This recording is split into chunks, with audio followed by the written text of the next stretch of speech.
धारणा को 24 घंटा बीतिला।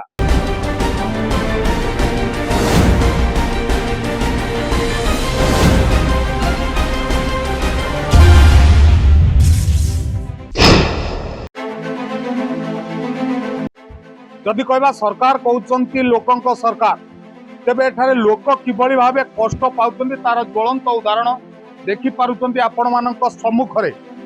तार बर्तमान केउ भली भाबे एठारे लोक माने गणधारणा रे बसिचंती। जेउ गणधारणा गतकाली पूर्वाह्न 10 घटिका ठारू आरंभ होइतिला, बर्तमान आज अपराह्न 2 घटिका बाजिलानी। ता माने कहबाकू गले 24 घंटा पार होई गलानी।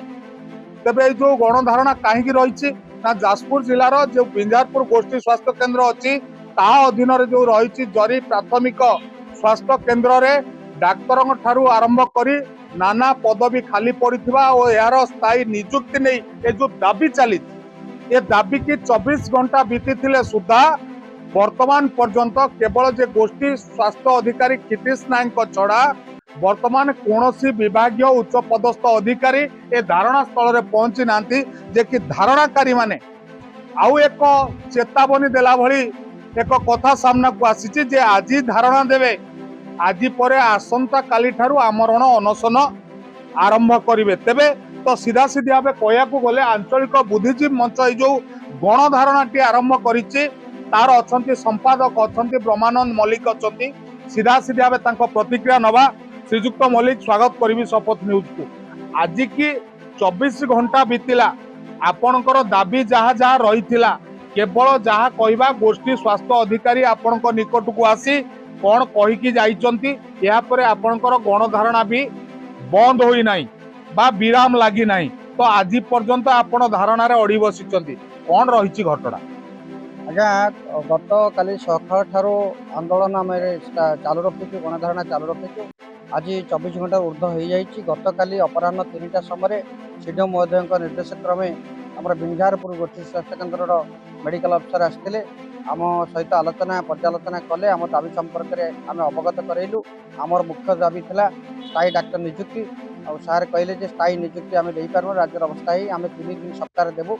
एवं आउ अन्य जो दाबी था फार्मासिस्ट स्थायी नियुक्ति कहले मु सीडीएम महोदय सहित कथा है आपन को समन होची। आसंता काली आसिक आम आलोचना करके आपनकर दाबी संपर्क में आम डिक्लेयर करूँ। तो ए पर्यंत कौन अधिकारी आसी ना आम आंचलिक बुद्धिजीवी मंच पक्षर आम अपराह्न 5 घटिका समय आम निष्पत्ति नेबू। आसंता काली हंगर स्ट्राइक हो पारे, आम मंच तरफ निष्पत्ति है चूड़ांत घोषणा कर। तो निश्चित भाव ये एक बड़ कथा। जिते बेले गणधारणाटी चली एक कथा खोद जिला स्वास्थ्य अधिकारी जी कि अच्छा विजय कुमार मिश्र से मध्य अवगत अच्छा। आपड़ जदि देखुवे तो वयोवृद्ध वयोज्येष्ठ व्यक्ति माने धारणा रे बसिचंती। जो कहुचे आंचलिक बुद्धिजीवी मंच रे बहु वयोज्येष्ठ व्यक्ति अच्छा जो माने कि सरकार कहउचंती जे वयोज्येष्ठ मानकु सम्मान दिया जाऊ। तेबे ये विभागर किभली सम्मान रही जे कि आपण माने देखि पाथुवे केते वयस्क व्यक्ति माने अछंती। तो सीधा सीधी भाव पचारिबा जे से अछंती मंचर सभापति अछंती। आज्ञा आपण परिचय टिके कहिबे? गणनाथ विश्वाल। कोन कहिबे श्रीजुत विश्वाल जे सरकार कहउचंती वयोज्येष्ठ मानकु सम्मान दिया जाऊ, आपण कोन बालक? ना ना निश्चित भाव वयोज्येष्ठ, किंतु गोटे कथा होची बड़ दुखर विषय, दुख एवं परिताप विषय। गत 2 तारिख दिन आम सीडीएम को निजे हाथाहाथी मुझे थी आम 3 जन आम 10 जन जाइलु। 10 जन भर आम 3 जन को से ऑफिस भर अलाउ कले। आम हाथाहाथी देके आसू, आलोचना कलु। ये विषय आमर माने भर्बाल कथबार्ता भी सहित होती। अच्छा, किंतु तापर से 7 दिन पर आम ये अनशन आरंभ कलु। एपर्यंत सुधा कौन माने पदवी रखा अधिकारी किंबा सीडीएम निजे एपर्यंत आसिले नहीं। तो श्रीजुत विश्वाल आपन बयस केते हला? 77 वर्ष। तो आज्ञा 77 माने 80 छुईलानी। आज्ञा सीनियर सिटीजन को आगे गुरुत्व दिया जाऊ, सरकार कहउचंती आपण को व्यवस्था कहउछ। तो आपण वर्तमान सीनियर सिटीजन ऑलरेडी अछंती। आज्ञा तो आज पर्यंत आपण ए जो उदुदिया खरा होची, डहड जो गुळुगुळी होची, ये क्षेत्र रे आपण माने निजर स्वार्थ पई आपण बसी नांती। ଅଞ୍ଚଳର ସ୍ୱାର୍ଥ ପାଇଁ ବସିଛନ୍ତି ତେବେ ଅଞ୍ଚଳର ସ୍ୱାର୍ଥ ପାଇଁ ଯେତେବେଳେ ବୟୋଜ୍ୟେଷ୍ଠ ବ୍ୟକ୍ତି ମାନେ ବା ସିନିୟର ସିଟିଜେନ ମାନେ ବସି ରୁହନ୍ତି ତ ଏ ଯୋଉ ବିଭାଗ ଯୋଉ ଲୁଚକାଳି ଖେଳ ଖେଳୁଛି ଏପର୍ଯ୍ୟନ୍ତ ଆପଣ ମାନଙ୍କ ନିକଟରେ ନ ପହଞ୍ଚିବା ଏହାକୁ ଆପଣ କେତେ ଦୂର ଗ୍ରହଣ କରୁଛନ୍ତି? ଆଜ୍ଞା ଗୋଟେ କଥା ଦେଖନ୍ତୁ, ବର୍ତ୍ତମାନ ଏ ଅଞ୍ଚଳରେ ଏମଏଲଏ ଅଛନ୍ତି ଆପଣଙ୍କର, ଆମେ ଯେଉଁ ଦାବିପତ୍ର ଦେଇଛୁ ତାର କପି ମଧ୍ୟ ଦେଇଛୁ ସରପଞ୍ଚ ଉଭୟ ସରପଞ୍ଚକୁ। ଆଚ୍ଛା, ଆମର ବାଙ୍ଗରାରେ ବିଜେପି ଦଳର ସରପଞ୍ଚ ଅଛନ୍ତି ଏବଂ ଜରିରେ ବିଜେଡି ଦଳର ସରପଞ୍ଚ ଅଛନ୍ତି। କିନ୍ତୁ ବଡ଼ ଦୁଃଖ ପରିତାପର ବିଷୟ, ମୋରି ଭଳିଆ ଜଣେ ବୃଦ୍ଧ ଲୋକ ଯିଏକି ସେତେବେଳେ ସରପଞ୍ଚ ଥିଲେ, ମାନେ 20 ବର୍ଷ ତଳେ କି 25 ବର୍ଷ ତଳେ, ସେ ଯେତେବେଳେ 40 ବର୍ଷ ତଳେ, ମୁଁ ଟିକେ ଭୁଲ କହିଲି, 40 ବର୍ଷ ତଳେ ସେ ଡାକ୍ତରଖାନା ଆରମ୍ଭ ହୋଇଥିଲା। ସେତେବେଳେ ସେ ନିଃସ୍ୱ କାଙ୍ଗାଳ ଭଳିଆ ଲୋକ, ସେ ହରିଜନ ଲୋକ ଜଣେ, ତାଙ୍କ ନାଁ ହେଉଛି ଗୋଲେଖ ଚନ୍ଦ୍ର ମଳିକ। ସିଏ ନିଜେ ଏଠି ଧନୀ ଲୋକ ବା ବୟସ୍କ ଲୋକଙ୍କ ଦ୍ୱାର ଦ୍ୱାର ବୁଲିକି ଭିକ ମାଗିଲା ଭଳିଆ ମାଗିକି, ଆଉ ଶ୍ରୀନାଥ ସାମଲଙ୍କ ପୁଅ ଘନ ସାମଲ ଯିଏକି ସେତେବେଳେ ଥିଲେ, ସେ କିଛି ଜମିର ମାଲିକ ଥିଲେ, ତାଙ୍କ ପାଖରେ ଯାଇକି ବହୁତ ପ୍ରଭାବ ପକାଇକି ଏ ଜମି ଖଣ୍ଡକ ଅଧିଗ୍ରହଣ କରିଥିଲେ। ଯେହେତୁ ଆମ ପୂର୍ବପୁରୁଷମାନେ ଏଇ ଜିନିଷ ପାଇଁ ଏତେ ମାନେ କଷ୍ଟ ସହିଛନ୍ତି ବା ଏ ଯେଉଁ ଅନୁଷ୍ଠାନଟିକି ତିଆରି କରିଛନ୍ତି, ତେଣୁ ସେଆକୁ ହୃଦୟଙ୍ଗମ କରିକି ଆଜି ଡାକ୍ତର ନାହିଁ, ଲୋକ ସେବା ପାଉନାହାନ୍ତି। କୌଣସି ଏଠି ରାଜନୈତିକ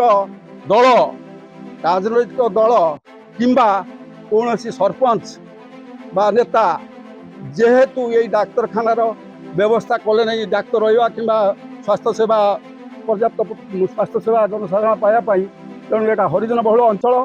ଆମେ ଦୃଢ଼ ଦାବି କରୁଛୁ ଯେ ଯଦି ସରକାର ଏ ବିଷୟରେ କର୍ଣ୍ଣପାତ ନ କରନ୍ତି ବା ଆମର ଦାବି ଯଦି ପୂରଣ ନ ହୁଏ, ଆମର ଯେଉଁ 4 ଦଫା ଦାବି ଦିଆଯାଇଛି ତାକୁ ଯଦି ପୂରଣ ନ କରନ୍ତି, ଆମେ ନିଶ୍ଚିନ୍ତ ଏ ବର୍ଷ ସୁଦ୍ଧା, ମୋର କରେଜ ଅଛି, ମୁଁ ଏଠି ହଙ୍ଗର ଷ୍ଟ୍ରାଇକ୍ କରିବି। ତ ଆଉ ଗୋଟେ କଥା ଶ୍ରୀଯୁକ୍ତ ବିଶ୍ୱାଳ, ଜନନେତା ଜନତାଙ୍କର ଭୋଟରେ ଯେଉଁମାନେ ନିର୍ବାଚିତ ହୋଇଥାନ୍ତି, ସେ ସରପଞ୍ଚ କୁହନ୍ତୁ, ବିଧାୟକ କୁହନ୍ତୁ, ସାଂସଦ କୁହନ୍ତୁ, 24 ଘଣ୍ଟା ବିତିଲାଣି ଆପଣଙ୍କର ଧାରଣା କୌଣସି ସରପଞ୍ଚ, କୌଣସି ବିଧାୟିକା କିମ୍ବା କୌଣସି ବିରୋଧୀ ଦଳର ନେତ୍ରୀ ହୁଅନ୍ତୁ କି ଆସିଛନ୍ତି ନା? ଆଜି ଜରି ଆଉ ବାଙ୍ଗାରାର ସରପଞ୍ଚ ଉଭୟ ଆସିଥିଲେ ଏବଂ ସେମାନେ କିଛି ସମୟ ବସିକି ଏଠି ଗଲେ ଏବଂ ସେମାନେ ମଧ୍ୟ ଆମର ଏ ଦାବିକୁ ସମର୍ଥନ ଜଣାଇଛନ୍ତି। କିନ୍ତୁ ବିଧାୟକ ତରଫରୁ କୌଣସି ପ୍ରକାର ଏଠି ସହାନୁଭୂତି ପ୍ରଦର୍ଶନ ନାହିଁ କି ଏ ଧାରଣା ହେଉଛି ବୋଲି କିଛି, ଆମେ ତାଙ୍କୁ ଦାବିପତ୍ର ଦେଇଥିଲେ ମଧ୍ୟ ତାଙ୍କ ପକ୍ଷରୁ କିଛି ଏପର୍ଯ୍ୟନ୍ତ କାର୍ଯ୍ୟାନୁଷ୍ଠାନ ନିଆଯାଇନି। ତେବେ କଣ କହିବେ ବର୍ତ୍ତମାନ ଯେତେବେଳେ ଜନନେତା ଆମେ ମାନେ ବାଛୁଛେ, ସେ ବିଧାୟିକା କହିବେ ଯଦି ପ୍ରମିଳା ମ୍ୟାଡାମ ହୁଅନ୍ତୁ କିମ୍ବା ଯଦି କହିବେ ବର୍ତ୍ତମାନ ଯିଏ ଅଛନ୍ତି ବିଜେପି ଦଳର ନେତ୍ରୀ, ମୁଖ୍ୟ ସରକାରୀ ଦଳର ନେତ୍ରୀ ଯିଏ ଅଛନ୍ତି ବବିତା ମ୍ୟାଡାମ ହୁଅନ୍ତୁ, ସେମାନେ କେହି ଆସିନାହାନ୍ତି? ଆମ ବବିତା ମ୍ୟାଡାମ ଆସିନାହାନ୍ତି କି ଆମର ପ୍ରମିଳା ମଳିକ ମଧ୍ୟ ଆସିନାହାନ୍ତି। କିନ୍ତୁ ମୋର ବିଶ୍ୱାସ ଅଛି, ଯେହେତୁ 40 ବର୍ଷ ବିତିଗଲା ବିଜେଡି ସରକାର ସମୟରେ ଏଇସବୁ ସଂଶୋଧିତ ହେଇପାରିଲା ନାହିଁ ଏଇ ଅନୁଷ୍ଠାନ କଥା, ବର୍ତ୍ତମାନ ଯେ ଆମର ମୋହନ ମାଝୀ ସରକାରଙ୍କ ଉପରେ, ସେ ଯେହେତୁ ଦଳିତ ବର୍ଗରୁ ଆସିଛନ୍ତି ଏବଂ ଜଣେ ଆଦିବାସୀ ମୁଖ୍ୟମନ୍ତ୍ରୀ, ଆମେ ଆଶା କରୁଛୁ, ଆମର ଏ ବିଶ୍ୱାସ ଅଛି, ଆଶା ବିଶ୍ୱାସ ଅଛି, ଯଦି ତାଙ୍କ ଲେବୁଲରେ ଆମେ ତାଙ୍କୁ ଦାବିପତ୍ର ଦେଇଛୁ, ଯଦି ତାଙ୍କ ଲେବୁଲରେ ଆମ ଦାବିପତ୍ର ପହଞ୍ଚିଥାଏ କିମ୍ବା ପ୍ରଶାସନ ତରଫରୁ ତାଙ୍କୁ କିଛି ଖବର ଦିଆଯାଇଥାଏ ଏ ବିଷୟରେ ବା ସେ ପ୍ରଶାସନକୁ କିଛି ଦାୟିତ୍ୱ ଦେଇଥାନ୍ତି ଇଏ କରିବା ପାଇଁ, ଆମର ଏ ବିଶ୍ୱାସ ଅଛି ଯେହେତୁ ଏଟା ହରିଜନ ବହୁଳ ଅଞ୍ଚଳ ଏବଂ ସିଏ ଜଣେ ଆଦିବାସୀ ମୁଖ୍ୟମନ୍ତ୍ରୀ, ସିଏ ନିଶ୍ଚିନ୍ତ ଭାବରେ ଜରି କଥାକୁ ଆମେ ତାଙ୍କ ପାଖରେ ତ ପହଞ୍ଚି ପାରିନୁ, ଯଦି ଆମେ ଆଉ ଥରେ ଚେଷ୍ଟା କରିବୁ, ଆମେ ଧାରଣା ମାନେ ହଙ୍ଗର ଷ୍ଟ୍ରାଇକ୍ କରିବା ପୂର୍ବରୁ ଆଉ ଥରେ ଚେଷ୍ଟା କରିବୁ ତାଙ୍କୁ ସାକ୍ଷାତ କରିବା ପାଇଁ କିମ୍ବା ତାଙ୍କ ଯେଉଁ ଇଏ ଅଭିଯୋଗ ପ୍ରକୋଷ୍ଠ ଅଛି ତା ମାଧ୍ୟମରେ ଯଦି ଦାବି ଜଣେଇବେ।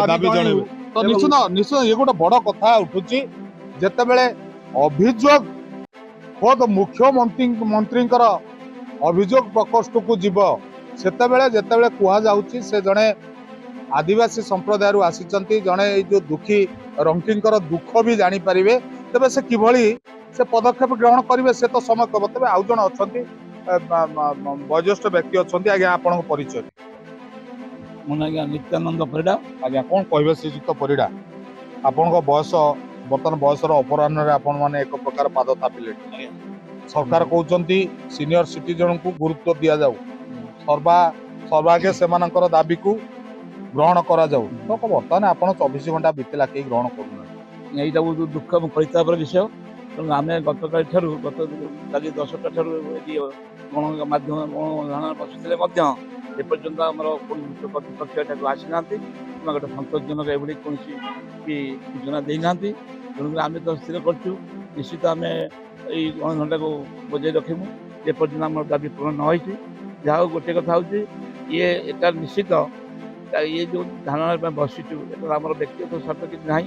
ତେଣୁ ଦୀର୍ଘ 40 ବର୍ଷର ଯେଉଁ ଜରି ସ୍ୱାସ୍ଥ୍ୟ କେନ୍ଦ୍ର ଆର ଯେତେବେଳେ କୌଣସି ବ୍ୟବସ୍ଥା କରାଯାଉ ନାହିଁ କୌଣସି ରାଜନୈତିକ ଦଳ ହୁଅନ୍ତୁ ବା ଆମର ଯେକୌଣସି ରାଜନୈତିକ ଦଳ ବା ପ୍ରଶାସନ ହେଉ ଯେତେବେଳେ କୌଣସି ଦାୟିତ୍ୱ ନ ମେଣ୍ଟାଉଛନ୍ତି ତେଣୁ ଆମେ ସ୍ଥିର କରିଛୁ এই ବୁଦ୍ଧିଜୀବୀ ମଞ୍ଚ ମାଧ୍ୟମରେ ଆମେ ଆମର ଦାବି ପୂରଣ ହାସଲ କରିବୁ ନିଶ୍ଚିତ କରିବୁ। ଯେପର୍ଯ୍ୟନ୍ତ ନ ପର୍ଯ୍ୟନ୍ତ ଆମେ ଗଣଧାରଣା ବସି ରହିଥିବୁ ନହେଲେ ଆବଶ୍ୟକ ପଡ଼ିଲେ ଆମେ ଆମର ଅନଶନ ମଧ୍ୟ କରିବା ପାଇଁ ଚିନ୍ତା କରୁଛୁ। ନିଶ୍ଚିତ ଆମରଣ ଅନଶନ ପାଇଁ ବର୍ତ୍ତମାନ ଚିନ୍ତା କରାଗଲାଣି।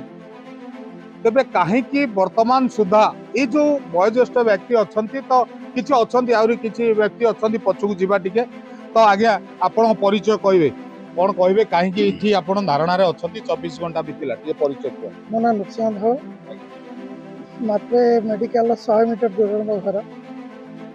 ମେଡ଼ିକାଲର ମୁଁ ଜନ୍ମ ଦେଖିଛି ଏ ଅବସ୍ଥା ବି ଦେଖିଛି ତେଣୁ ଏଭଳି ଦୁର୍ବିଷହ ଅବସ୍ଥା ଦେଖି ନିଶ୍ଚିତ ମନରେ କିଛି ଦୁଃଖ ପରିତାପ ଆସୁ ଯେଉଁଥିପାଇଁ କି ଆମେ ଏ ଅଞ୍ଚଳର ସବୁ ଆମର ଯେଉଁ ବରିଷ୍ଠ ମଞ୍ଚ ଆଉ ନାଗରିକ ବରିଷ୍ଠ ମଞ୍ଚର ଅଛନ୍ତି ସଭ୍ୟ ସେମାନେ ସମସ୍ତେ ନିଷ୍ପତ୍ତି ନେଲୁ ନା ଏଭଳି ଏକ ଦୁର୍ଦିନରେ ଥିବା ଲାଗି ମେଡ଼ିକାଲକୁ ଆମେ ନିଶ୍ଚିତ ଆଗକୁ ନେବୁ ଏବଂ ସେହି ଶପଥ ନେଇକି ଆପଣ କହୁଥିଲେ ଯେ ଆମର ତ ଏ ବରିଷ୍ଠ ନାଗରିକ ମଞ୍ଚ ତମେ ସମସ୍ତେ ବରିଷ୍ଠ ଏଠି କମ୍ ସେ କମ୍ 60ରୁ ଅଧିକ ତେଣୁ ଆମେ ଆଶା କରୁଛୁ ନିଶ୍ଚିତ ଭାବରେ ସରକାର ଆ ପ୍ରତି ଦୃଷ୍ଟି ଦେବେ ଏବଂ ବିହିତ ପଦକ୍ଷେପ ନେବେ ଏବଂ ନହେଲେ ମିଳିତ ମଞ୍ଚର କଠୋର ପଦକ୍ଷେପକୁ ତାଙ୍କୁ ମୁକାବିଲା କରିବାକୁ ନିଶ୍ଚିତ ମିଳିତ ମଞ୍ଚର କଠୋର ପଦକ୍ଷେପ এই পদক্ষেপ কোণ রহিব তো আগକୁ তো সময় কইব।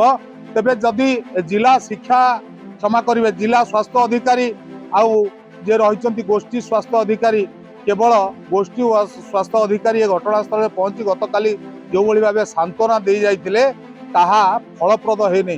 তেবে দেখা যাও এই যে ধারণা আজ কেতে সময় পর্যন্ত চালিব আউ সন্ধ্যা বেলକୁ কোণ নিষ্কর্ষ বাহারিব আসন্তা কালি আমরণ অনশন হেব कि ना ता पूर्व ए दाबी गुड़िक पूरण हम। बिंझारपुर रवींद्र समरेन्द्र पाढ़ी शपथ।